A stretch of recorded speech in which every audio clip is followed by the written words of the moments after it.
Hi everyone, Olivia Reiner here live at Arrowhead Stadium with Pete Doherty. Pete, it's good to see you here. Sunday Night Football. It's good to be seen. It is. We love seeing you. We love seeing Pete.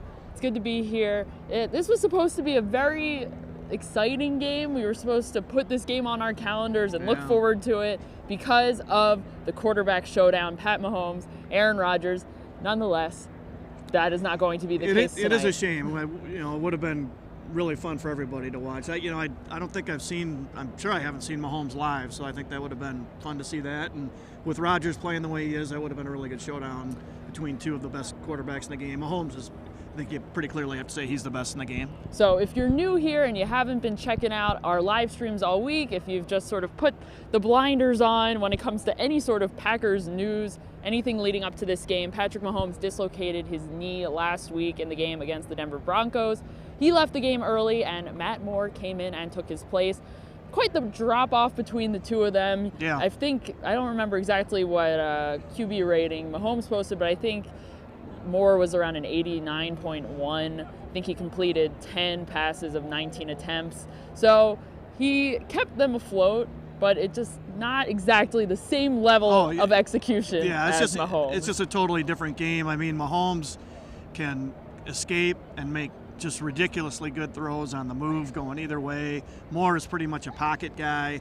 So the Chiefs have to change a lot of what they do, and I'm sure their plan is going to be run the ball, keep Packers offense off the field, try to keep the score down, and just hold possession of the ball as much as they can. So as much as Patrick Mahomes not playing in this game tonight is the news on the Kansas City side, there's a lot more inactives that we already know of for Kansas City before, we even got to today. They were ruled out just a couple days ago. So their entire starting left side of their offensive line, a number of key defensive pass rushers as well.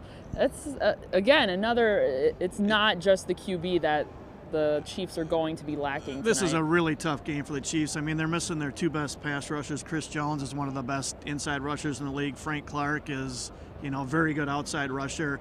So that'd be like taking Kenny Clark and Zadarius Smith off the Packers. That's a big blow. Teams, for 1 week, every once in a while, teams can put together a great game and play really well. But there's a reason the Packers are, would you say, 3 to 5 point favorite, depending on the book? I believe it's about 4. Yeah. Yep. So, yes, let's talk about the Packers inactives. We were just told who they are. So, Pete. May I do the honors? Yes, you have been doing us the honors the last couple of weeks, so why don't you go ahead? It's the one reason I'm actually here.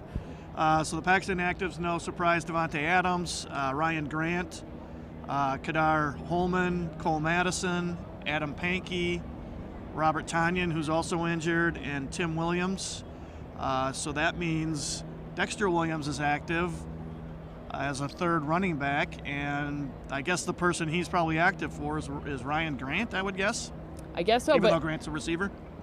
So there's your offensive skill player. Yeah. But most notably, Darnell Savage Jr. is active for the first time since week 5 versus Dallas, was it? So it's been a few weeks he's missed with the high ankle sprain. Yeah. He's back, and I think we were all pretty confident that he was going to start tonight because he has been active in practice. He's been a full participant in practice, I believe, all week. Yeah. So that is usually a pretty good indicator of whether or not these guys are going to play. Similarly, Blake Martinez was downgraded to questionable yesterday with a I believe, wrist and / hand injury, and he was listed on the injury report all week, but he practiced. He was full participant all week. So I think as we are figuring out exactly what the Matt LaFleur injury report looks like, usually if these guys can get a solid amount of practice under their belts leading up to the game, it's a pretty good indicator that they'll be active for the game. It is. We are. Might take a couple seasons to figure him out, because with Mike McCarthy, he was fairly honest on these things. I think probably more than a lot of teams were with his injury report. We'll figure out LaFleur as the weeks go on here.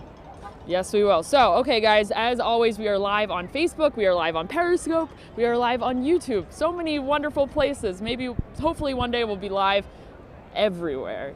You want to be able to reach us everywhere. Hopefully we'll be able to do that one day. So, as always, I will be pulling up your questions over on Facebook. So, if you think I am ignoring you and ignoring my dear friend Pete and just texting on my phone. It's not the case. I am looking at your questions. So let's see what we've got here. Eric, we'll take Eric Baranchik's, not really a question, but we'll take his statement first. A good friend of the show. He is a good friend of the show. What does Eric have to say? Eric says that Darnell Savage and his being active could be a big impact on the Packers tonight, and it's true. I feel like Will Redmond has been the one in the backfield that has been filling in for Savage since he has been out. And while I think he's been solid, he's no Darnell Savage Jr.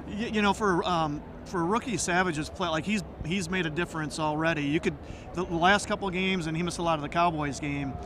The defense is noticeably worse without him. There's a couple plays he seems to make a game, either closing in the run game really fast at the line of scrimmage, breaking up a pass over the middle. He runs, what did he run, like 4.37, something like that? Pretty low. Not bad. Guys like that can outrun mistakes. That's why they drafted him. They're basically their most talented safety since Nick Collins retired. And yes, maybe he'll have a rough time this game. After missing a couple weeks, we'll see if the ankle's still bothering him. But he's already, as a rookie, a pretty important part of the Packers defense. And he's kind of, I don't want to overstate the case, but he's kind of on the trajectory that Jair Alexander was last season, where Alexander was a very good player already as a rookie. Savage is kind of the same sense. Now, he doesn't play as big an impact position as Alexander. Corners are, such an important position, but he's a clear upgrade in the Packers defense and a really good, at least early on, looks like a really good draft pick. And for all the, a lot of complaints about trading 2 fourth-round picks to move up to get him, but if this guy ends up playing in some Pro Bowls, it's worth that and more. Yeah, he's certainly showing that he has the capability to be that sort of talent early on here in this Packers season. A lot of you guys are really happy to see that he's back. We've got Jose, he's really happy. Nibs thinks that Savage will have a pick six tonight. We cannot rub the crystal ball. We don't really know. I mean, and the truth is he could have a rough game if he's hurt, if his foot is bothering him. Hi there. Hello. So Marcel wants to know, will Marquez Valdes-Scantling and Geronimo Allison play tonight? And the obvious answer, they're both active. All of them they've been active. They have been practicing all week. Geronimo Allison, I believe, was a full participant in every single practice this week. And I believe Marquez Valdes-Scantling was limited in 1 or 2 practices. So they've been getting the reps in. They've been doing a pretty good job at being in ever since coming off of their injuries the other week. I'm really curious to see how all these, the 2, 3, 4, and 5 receivers do. So this will be another week without Adams. They had a really good game, the breakout game last week. Lazard, can he continue doing this? The Packers could use another receiver, but if these guys keep playing like they did last week, for instance, then all of a sudden the need at receiver diminishes a lot. You can argue I think you make a good argument tight end's just as big a need as we hit the trade deadline in a few days as receiver. Yeah, well, so speaking of tight ends, we've got a question here asking about Travis Kelce. So let's see what we got. Dan wants to know if the Packers are actually going to cover Travis Kelce tonight. Savage could be a big part of that. He could, and he is undoubtedly one of the best tight ends in the NFL. Yeah, it's probably the best one, I would guess. Yeah, the Packers have struggled very recently covering tight ends. Whether it's the Eagles game, they had a really tough time dealing with Zach Ertz, Dallas Goedert as well. I think last game against Darren Waller was another sore spot for the Packers. I think, yeah. Yeah. And you have no way of knowing this since last season was your first season. But these issues of covering tight end, as our friend Eric Baranchik well knows, goes back to 2011. They've been having issues covering good tight ends over the middle, and it's a lot of teams do, but it's been a big issue for this defense for nearly a decade now. Absolutely. Let's see what else we got. Number 35. Let's see. We've got. Shirley is from Alabama. Nice to see ya. Sorry, we don't have any. Let's see what else we got from you guys. Josh wants to know, he says that he is surprised. He asks us how surprised we are about Kevin King being able to stay healthy, play well early on. Well, I think a lot of you guys out there don't want us to say that just because maybe it's a jinx. Yes. So Kevin King, he has been playing pretty well. He had a tough game against Detroit. Yep. He got burned a couple times. It looked like they were picking on him a little bit, but I think in the weeks since that he's been able to rebound pretty well. Yeah, he's not as good as Jair Alexander, but he's clearly their second best corner, and it's been evident since the LA game last year that when those two guys are on the field together, the Packers defense is noticeably better. So yeah, King, a lot of corners give up a lot of plays, and King gives up some, but I still think he's a pretty good cover corner, and he's got that unusual body type, almost 6'3", with the athleticism, where he gives them a chance when they play these teams that have a really good 6'4", 6'5" receiver. He gives you a chance to cover that guy a little better with a guy that kind of size. We've got a question from Brandon. He wants to know who is starting at tight end tonight.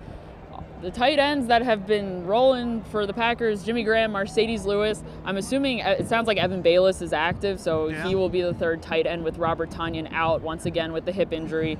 For Jimmy Graham, it's been a little touch and go with him. Last week he probably played his best game since week 1 against Chicago. Had a touchdown, I believe it was 6 receptions, 65 yards or so. My stats recall. You might have to fact check me out there, but close enough. Is that as good as what people can expect to see from Jimmy Graham? Yeah, I kind of think so. Part of it is they probably figured out and truly accepted his limitations now, as he's not the guy that he was 4 years ago. So they're throwing shorter stuff to him, stuff over the middle, stuff in the flat. Oh, you're getting some help there, Pete. Well, thank you, sir. So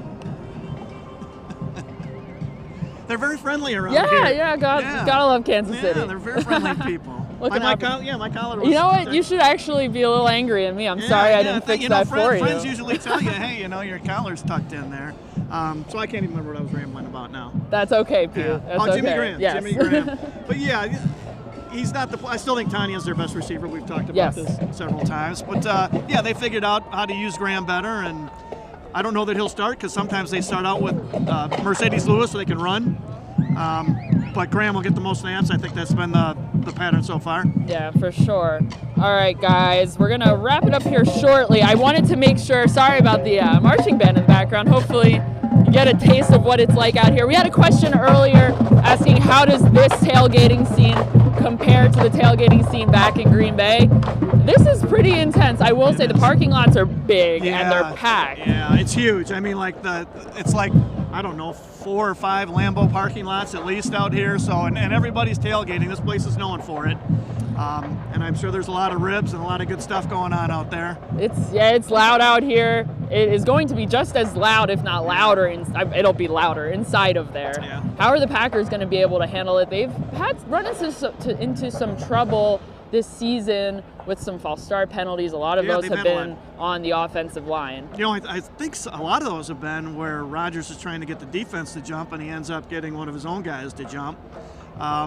It'll have to be all silent stuff. This in Seattle, it's amazing how loud they are. They're right up there with all the domes in the league for just pure noise. Yeah, absolutely. So I promised you guys, I tweeted out a photo of the field, and I asked you guys to find Darnell Savage Jr. He was on the field. Obviously, we know he's active now, right? But at the time, he was warming up for potentially what could be his return. And as we all know now, it is his return tonight. So I asked you guys to find him, and a number of you guys actually did find him. So he was on the Packers' 29-yard line, kind of at the bottom right of the photo. So here are the people that got them right. There may have been some more, but these were the guys that I got. So we've got Green Bay Today got it, Juan Ramirez, Packer Stu, Jeff Davis, Caden, and Eugene Hiltz all got it correct. And what do we get for getting it correct? That was it. That was what you got. You get a shout out. It's a shout out. Okay. I hope it's a sufficient enough reward, and I apologize if I missed anybody. Instead of 15 minutes of fame, you get about 20 seconds. How's that? Yes, you can clip this.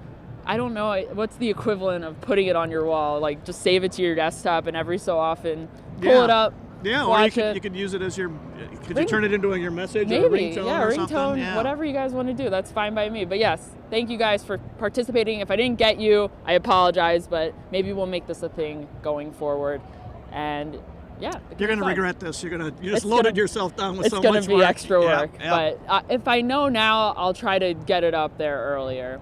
The second I get to the stadium, we'll do it that way, and it'll be fine. Anyway, be patient with me. I appreciate it, guys. So anyway, I think, is there anything else on your mind? No. I'm trying to remember the score you picked. Oh, right. We always do our predictions then, don't we? Yeah.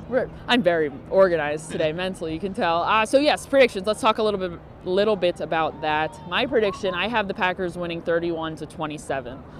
I think it's going to be close. Yeah, I went with a lower score. I'm thinking I went 27-21 maybe. I can't remember now. Yeah. Speaking of being unorganized mentally. Since, the Packers broke the seal scoring over 40 points last week, I was like, you know what? I'm going to give them over 30. I think that's being fair. And with all the guys, with the two pass rushers missing, this could be, and if it's a shootout, if it's a high-scoring game, Kansas City's in big trouble.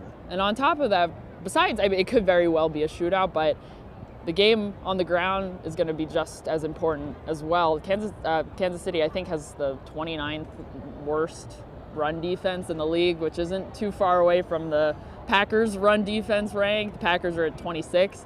So it could be a big day for Aaron Jones and Jamal Williams. Yeah, and I do wonder how the Packers are going to match up with Tyreek Hill, who's basically the most explosive player in the league, but he plays out of the slot in some weird alignment positions. So I'm sure Alexander's the guy they'd want covering him, but that might be hard to arrange with the different ways that Kansas City lines up. Definitely something to keep an eye on. So Tyreek Hill is back after dislocating his shoulder. He missed 4 games. He's played in 2 games, and he's already had quite an impressive return. He is the most explosive, dynamic guy in the league with the ball in his hands. So, yeah. All right, lots of things to look out for, guys. Make sure you are coming back after the game. I will be live with Jim Ozarski. Different. No Ryan Wood on this trip with us. Ryan, we miss you if you're watching at home. It's good. Hopefully you're doing some fun stuff. He's probably watching the game as well. I know he's working. He's not watching us right now. No, I guarantee it. He was watching the other day on Friday. So perhaps when Jim and I were live and Ryan was at home, he watched us. So maybe he is watching. Ryan, if you're watching, hello. If you're not, that's okay, no worries. Make sure you guys are checking out PackersNews.com for all your Packers coverage. Follow us on all of our social media channels because you want to stay in the know. You want the Packers news. It's like crazy that it's called Packers News because that's exactly what we do. And the app is only $4.99 a month. Pretty good deal. All the Packers news that you could ever want. It is, yes. Yes, it is a good holiday gift as well. The holidays are coming up. Maybe that's what you want to give your loved one, family, friend, whatever, whoever you want to give it to. Or yourself. Bestow yourself with the gift. Yeah, treat yourself with the gift of knowledge. Okay, we're going to wrap it up here, guys. Have a great rest of your night. We will see you very soon, and enjoy the game. Thanks for joining us.